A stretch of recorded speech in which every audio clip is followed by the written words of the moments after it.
মধ্যপ্রাচ্যে উত্তেজনা কিছুটা কমার ইঙ্গিত মিলতেই ফের নতুন টানাপোড়েন তৈরি হয়েছে। কিন্তু যুদ্ধবিরতির মেয়াদ বাড়ানোর ঘোষণার পরপরই ইরানের 3টি তেলবাহী ট্যাংকার জব্দের খবর দিয়েছে মার্কিন বাহিনী। বিস্তারিত ডেস্ক রিপোর্টে।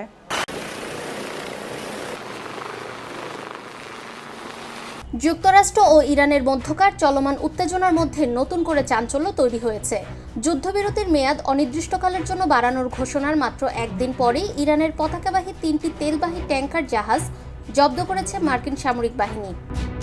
মার্কিন প্রতিরক্ষা বাহিনীর কেন্দ্রীয় কমান্ড এবং আন্তর্জাতিক জাহাজ চলাচল পর্যবেক্ষণকারী বিভিন্ন সংস্থার তথ্য অনুযায়ী জব্দকৃত জাহাজে বিপুল পরিমাণ অপরিশোধিত তেল ছিল, যা বৈশ্বিক জ্বালানি বাজারেও প্রভাব ফেলতে পারে বলে ধারণা করা হচ্ছে। বাণিজ্যিক জাহাজ চলাচল পর্যবেক্ষণকারী সংস্থা মেরিন ট্রাফিকের তথ্য বলছে, ভারত মহাসাগরের কোনো একটি কৌশলগত গুরুত্বপূর্ণ এলাকা থেকে জাহাজগুলো আটক করা হয়েছে। সংশ্লিষ্ট অঞ্চলটি ভারত, মালয়েশিয়া ও শ্রীলঙ্কার কাছাকাছি হওয়ায় এটি আন্তর্জাতিক বাণিজ্যের জন্য অত্যন্ত গুরুত্বপূর্ণ রুট হিসেবে বিবেচিত। বিশ্লেষকরা বলছেন, এই জাহাজ জব্দের ঘটনা শুধু সামরিক বা কূটনৈতিক পদক্ষেপ নয়, বরং এটি অর্থনৈতিক চাপ সৃষ্টির একটি বড় কৌশল। বিশেষ করে ইরানের তেল রপ্তানির উপর সরাসরি প্রভাব ফেলতে পারে এই পদক্ষেপ। গত 11 এপ্রিল পাকিস্তানের ইসলামাবাদে যুক্তরাষ্ট্র ও ইরানের মধ্যে অনুষ্ঠিত সংলাপ ব্যর্থ হওয়ার পরদিনই কঠোর অবস্থান নেয় ওয়াশিংটন।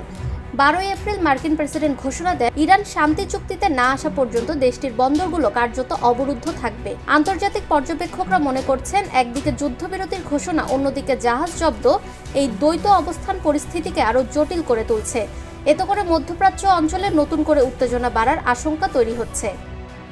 বিশেষজ্ঞদের মতে, সামনের দিনগুলোতে যুক্তরাষ্ট্র ও ইরানের সম্পর্ক কোন দিকে মোড় নেয় তা নির্ভর করবে কূটনৈতিক আলোচনার অগ্রগতির ওপর।